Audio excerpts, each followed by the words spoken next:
All right, we're going to start with scalars versus vectors in our kinematics unit and going over what exactly those are. So you may know or not, a scalar is something that just indicates magnitude, like the amount. So it includes the number and the unit. So this is something like the distance somebody went. It just includes the distance in maybe kilometers or meters or something like that. What a vector is, it indicates that magnitude, but also the direction, which is really, really important. So we have number, units, and direction. So that could be, somebody went 30 meters west, or negative 30 meters. The negative could mean west because typically east means positive and negative means west means negative. Something like that, but it somehow indicates the direction of the magnitude of whatever we're measuring, whether it's speed or distance or how much force was put on something or anything like that. So there's no notation for a scalar, but there is for a vector. Okay, so if I'm looking at displacement, then either it could be bolded like this guy, or there's an arrow put over it, just like this guy right here. It's kind of like a little half arrow, but that's usually what we do to indicate something is a vector. Okay, so examples of scalars are ones you already know, have been working with your whole life, like distance, speed, time, mass, energy, work. Those are all scalars where direction doesn't matter. The ones where direction matters is displacement, velocity, acceleration, and force. And those are some of the ones that we're going to be going over in depth in Physics 20. Okay, so what we're going to be doing at some point is drawing these things called vector diagrams. So that's what vector diagrams just represent vectors, right? So we represent the vectors using arrows. So we always have to draw arrows in the proper direction. So if I'm saying something is going 30 meters east on our page here is to the right, because we always have our northwest, east, north, west, south, east, like that. So east is to the right. So you draw an arrow to the right, okay? And then I said, okay, well, somebody went 30 meters east, so I draw an arrow going to the east, and then 15 meters south, I draw an arrow to the south, but that says half as long as the one that I just drew. That's what I mean when they say it needs to be proportional to the magnitude, right? So if 30 meters is east and 15 meters is south, then 30, that arrow better be twice as long as the one that's representing the 15-meter vector or arrow, okay? And that one would, of course, be going south. Another thing, you can't mix two different vectors or do two different types on the same vector diagram. So I can't have one vector that represents displacement and then another one that represents velocity on the same vector diagram. It's just not how it works. Vector diagrams only look at two vectors of the same thing, okay? So here's a good example and a poor example. Okay, so you have 1 meter to the east and then 2 meters to the north. And as we can see, this 2 meter one is approximately twice as long as this 1 meter one. Obviously, I don't need you to take the ruler out and measure it, as long as it actually does look longer, unlike this one over here, which just looks like a big old mess because the 1 meter vector is much longer than the 2 meter vector, and that just does not make any sense whatsoever, does it? Okay, so we're going to be talking a lot about motion in kinematics. That's actually what that means. Kinematics is the study of motion. So anytime we're looking at motion, we have to pick a frame of reference. What the heck does that mean? It just means use the background for comparison when you're discussing motion. Okay? So remember that your frame of reference can actually be moving. So if you're sitting on a train's going 60 kilometers per hour. Why? Why is the train going 60 kilometers per hour? Well, if we reference the train versus the ground, or the outside, which is the background, yeah, it's going 60 kilometers per hour. But what are you doing? If you're just sitting still on the train, are you moving 60 kilometers an hour, or are you sitting still? Well, the answer is it depends on where you're looking from. If you're looking from the ground or the outside, the background, then it looks like you're moving 60 kilometers per hour with the train. If you're on the train and you're sitting still, then it looks like you're going 0 kilometers per hour. And that's all a frame of reference is, okay? So if you're a passenger on that train, you have a speed of 0 relative to the seat you're sitting on, but relative to the ground outside, you're moving, 80 kilometers per hour, not 60, but you guys get it. So let's start by going over two different scalar and vector kind of combo. So you guys know this. What's distance? Distance is just the length of the path that you take between one point and another. It's a scalar. The direction absolutely does not matter. So basically, how far does it take to go all the way around like that? That would be your distance, right? And that's usually measured in meters in physics. Obviously, not always. Sometimes we can measure in kilometers or things like that. But usually we measure that in meters. Now, what is displacement? Displacement is kind of the vector version. So that doesn't mean we just take a distance and put a direction on it, because look at this. This is going a bunch of different directions. Here it's going northeast, and then we're going kind of southeast and northeast again and southeast again, and then we're going southwest, and it's just a big mess. So that's not what I mean. What do I mean by displacement? It's really the change in position of an object. So you're looking at where did the object start and where did it end. Okay? So it's really just the direct distance from the original starting position, and then of course the direction in which it went. Okay?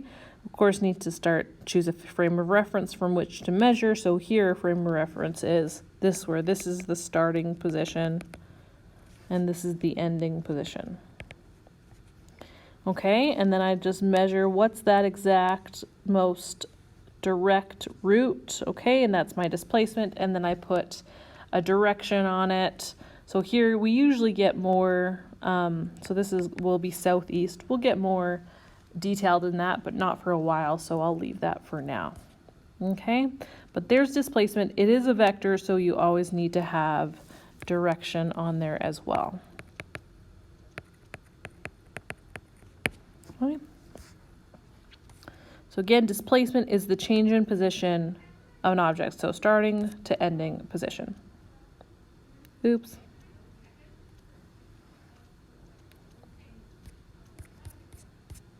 Okay, let's keep going.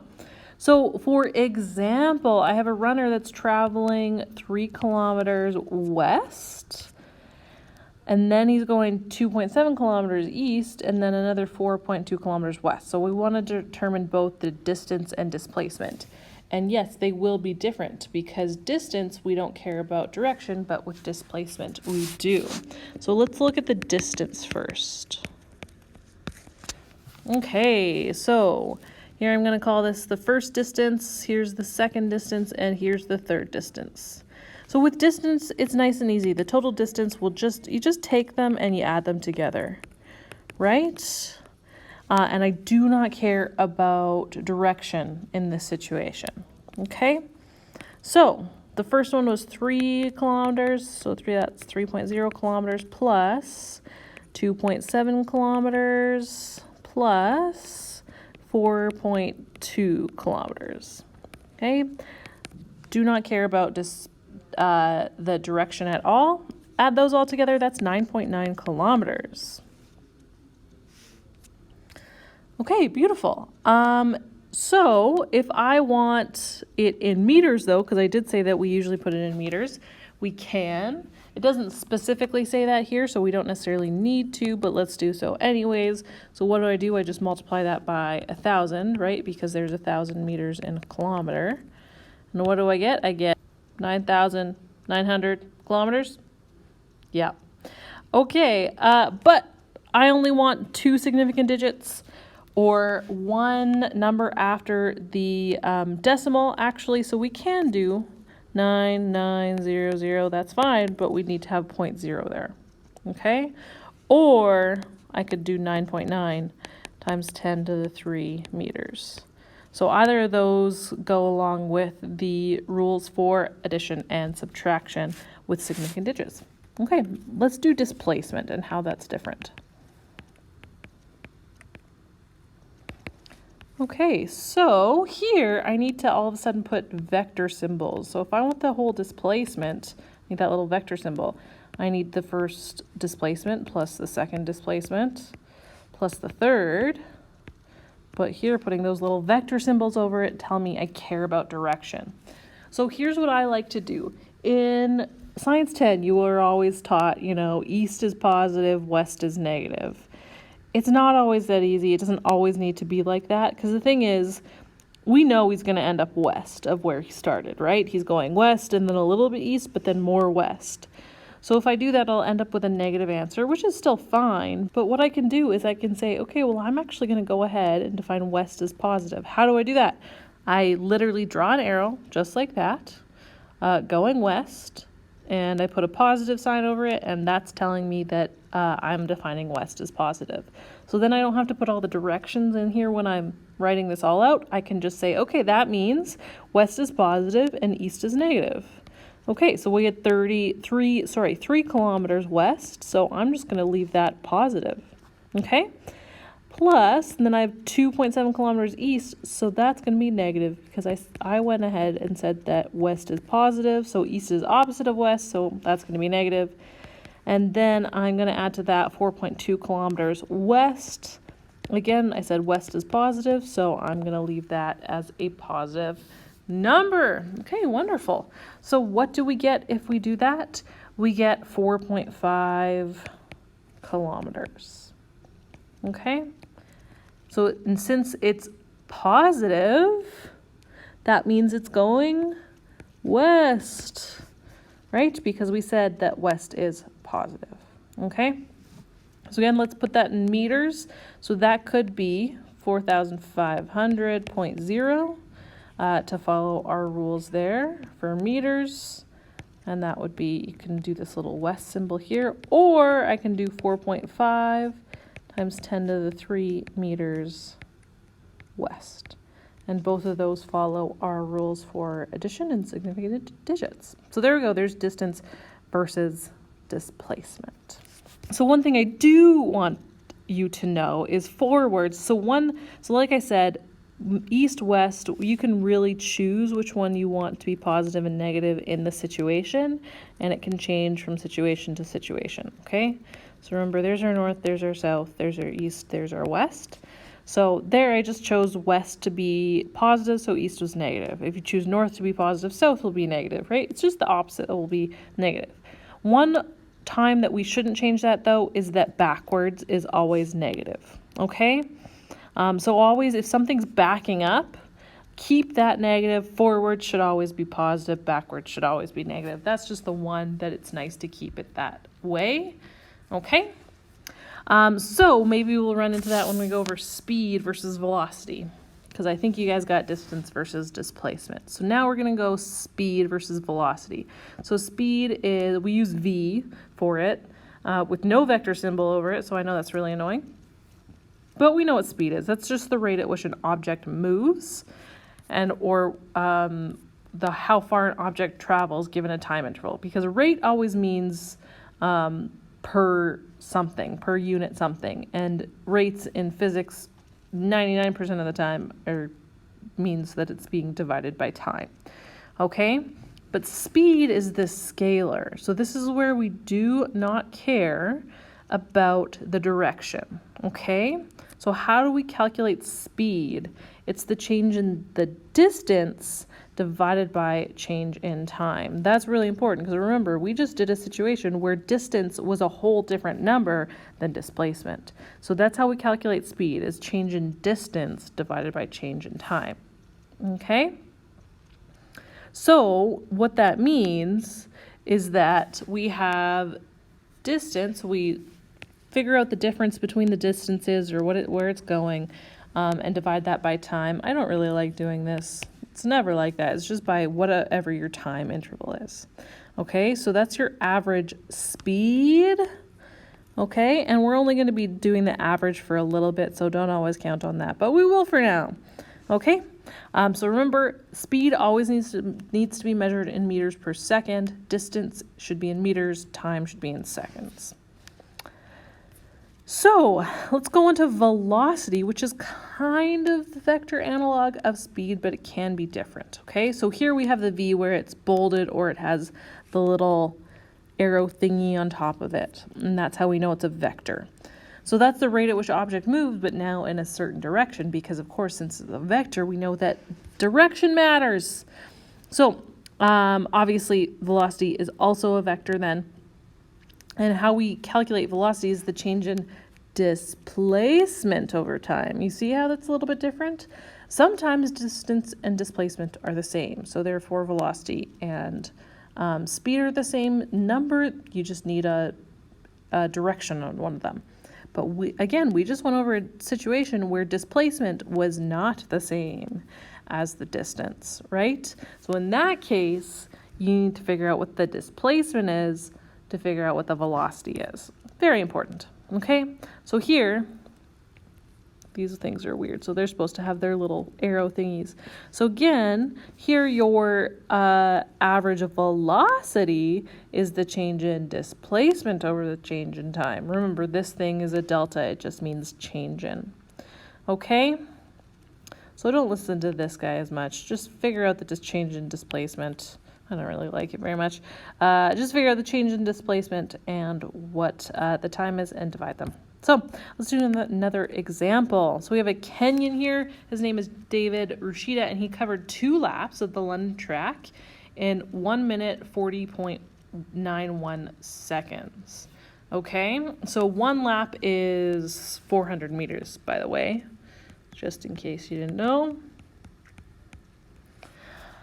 So we want to calculate his speed and his velocity. Okay, so let's start with his speed. So that's the v without the little arrow thingy over it. And that's his distance over time. Right? So what distance did he go? Well, he went 400 meters, but 2 times. Okay, and then we divide it by his time. Okay, this is kind of weird. We need to put this into just seconds, right? So we know we have 1 minute, which is, guess what, 60 seconds. And we have 40.91 seconds. Okay, so that's how we get our time. So of course, 60 plus 40 is equal to 100. So that's 100.91 seconds, okay? So when we do 800 divided by 100.91, we get 7.9, of course, just to the 2 significant digits.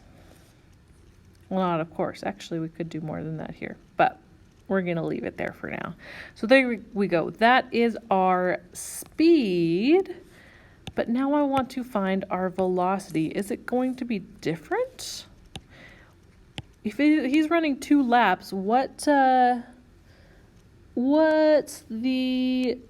shape of a lap? Isn't it kind of like an oval? So guess what? If this is his starting point, where's his ending point? It's the exact same place. So this is a little bit of a trick question, because what's his displacement if he's starting and ending at the same place? It's 0 meters. Look at that. So what does this even matter? What is his velocity technically throughout the entire thing? It's 0 meters per second. So there you go. That's how velocity can kind of mess with your brain sometimes. So you really have to keep that in mind for the definition of velocity and displacement. Remember, displacement is how far you are from your starting point.